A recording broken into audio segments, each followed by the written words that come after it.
Cantiknya alam di sekitarmu, udaranya juga segar. Bisa piknik berhari-hari nih, menenangkan diri jauh dari hiruk-pikuk perkotaan. Sudah lama juga ya kakimu melangkah, saatnya mendirikan tenda. Tapi pepohonannya lumayan lebat, jadi kamu tidak bisa menemukan tempat yang pas. Kemudian terlihat sebidang area hijau dan tak ditumbuhi pepohonan, cuma ada sedikit semak-semak rendah. Kamu pun mendekatinya dan merasa puas dengan hasil temuanmu ini. Oke, dirikan tenda di situ saja. Kok aneh, tanahnya lembek dan gembur.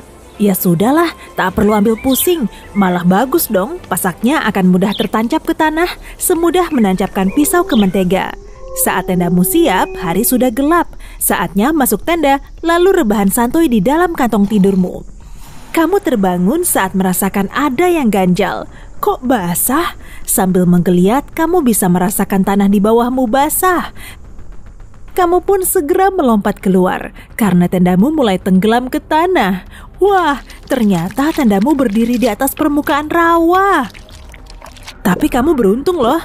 Biasanya rawa memang tidak begitu terlihat jelas, dan kadang kamu baru tahu keberadaannya saat kakimu terbenam selutut dan sulit berjalan. Keluar dari rawa juga terasa sulit. Lumut dan akar membuat tanahnya lembek dan perlahan menarikmu ke bawah. Saat kamu mencoba mengangkat kaki, sepatumu malah bisa-bisa lepas. Rawa di hutan cukup mudah dideteksi kok, kalau kamu tahu ciri-ciri yang perlu diamati. Nah, kalau kamu ada di dalam semak belukar yang lebat, lalu melihat area terbuka yang disinari matahari, warnanya kehijauan, tapi cuma ditumbuhi lumut dan sedikit semak, kemungkinan di situ ada rawa. Kamu juga bisa mengecek dengan menyentuh permukaan tanahnya secara perlahan. Kalau membal, sebaiknya menjauh deh. Rawa ternyata membahayakan loh, terutama saat kebakaran hutan. Kalau kamu menyalakan api unggun di dekat situ, bisa-bisa apinya akan menyambar, apalagi saat angin kencang. Rawa dan paya mengandung banyak ter yang tersembunyi di bawah lapisan air dan lumut.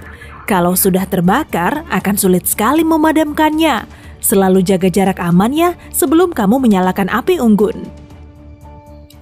Kesalahan ini sangat sering dilakukan saat berkemah di alam bebas, tidak melihat ke atas. Misalnya kamu melihat tanah datar untuk membangun tenda, lalu membersihkannya dari ranting dan bebatuan. Kamu juga sudah mengecek kalau di sekitar situ tidak ada sarang semut. Kamu tentu tidak mau kan ada hewan yang tiba-tiba merayap ke kantong tidurmu saat malam hari? Area pilihanmu pokoknya sangat pas, dan pohon di dekat tenda juga bisa melindungimu dari angin dan hujan. Kamu siap-siap tidur, lalu mematikan lampu. Tapi tiba-tiba tendamu berguncang, seolah ada hewan buas yang menyerangmu. Karena kebingungan, kamu segera keluar. Ada ranting besar menimpa tenda. Ya ampun, harusnya sih kamu bisa mengantisipasinya kalau saja lihat-lihat ke atas dulu sebelum mendirikan tenda. Ranting rapuh dan lapuk sangat mudah terlihat kok. Sudahlah, sebaiknya jangan dirikan tenda tepat di bawah pohon. Ranting bisa patah kapan saja loh, dan kamu masih beruntung kalau tendamu tidak robek dan tubuhmu tidak mengalami luka-luka. Memangnya kamu mau pakai kruk? Setiap tahunnya banyak turis melakukan kesalahan ini dan mereka harus merasakan akibatnya. Dengan melihat ke atas, kamu juga akan tahu di dekatmu tidak ada sarang tawon atau jaring laba-laba. Keduanya bisa lebih mengerikan dari ranting karena tawon tidak suka diganggu, sedangkan laba-laba kemungkinan beracun. Oke, kalau kamu melihat sungai cantik lalu ingin mendirikan tenda di tepinya, tolong perhatikan juga lokasi tendamu.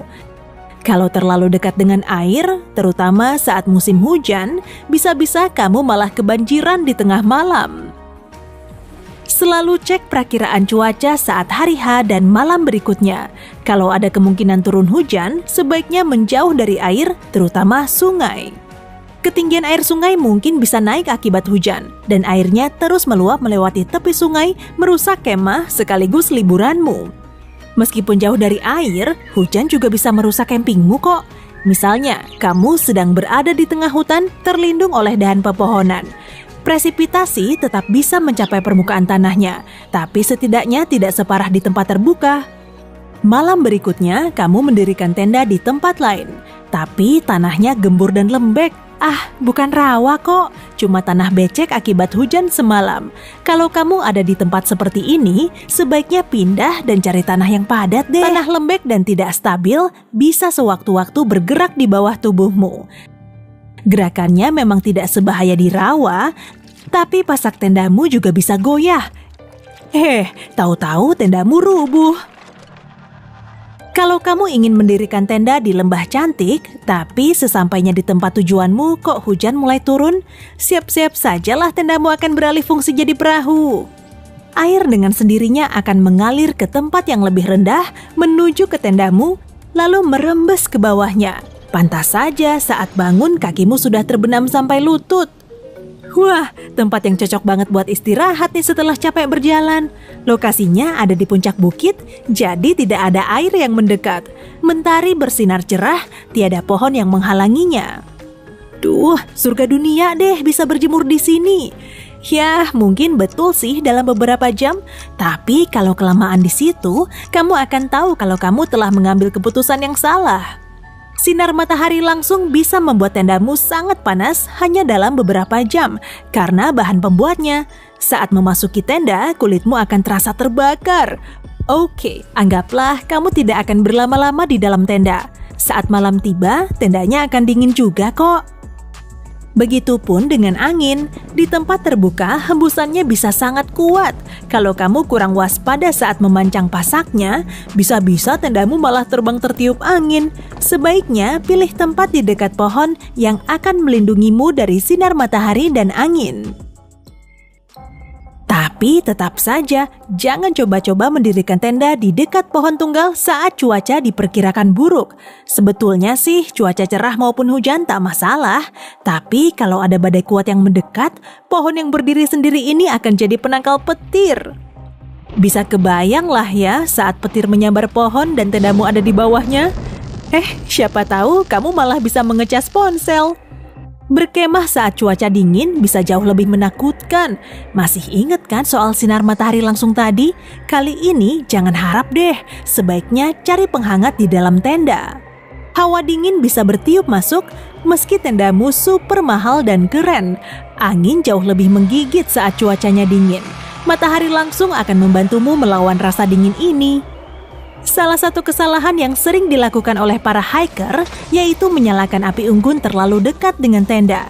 Sekali lagi, bahan tenda sangat mudah mengantarkan panas, jadi bisa menghangatkan sekaligus mudah terbakar. Kadang satu percikan api saja sudah bisa menghanguskan tenda. Beri jarak yang cukup antara tenda dan api unggun, dan jangan biarkan api menyala begitu saja. Sebelum tidur, kamu harus mematikannya, sehingga kamu tidak perlu bangun karena api yang menjalar di sekitarmu. Serangga juga bisa loh merusak perjalanan hiking yang paling seru. Nyamuk, semut, kutu, dan hewan kecil lain bisa tahu caranya masuk ke dalam tenda dimanapun kamu berada. Lindungi dirimu ya. Gunakan lotion anti serangga saat kamu di luar rumah dan nyalakan obat nyamuk bakar di samping pintu masuk tendamu. Tapi jangan taruh terlalu dekat atau malah di dalam tenda, baunya mengganggu. Selain itu bisa menyebabkan kebakaran. Untuk menghindari nyamuk dan kutu, jauhkan diri dari danau, kolam, dan hutan lebat yang kemungkinan ada rawanya. Nyamuk bereproduksi di air tenang, jadi area di sekitar kolam seperti ini penuh dengan serangga bersayap ini. Tapi nyamuk akan kesulitan terbang jika ada angin. Jadi sebaiknya pilih area terbuka, jangan sampai serangga ini mengganggu campingmu.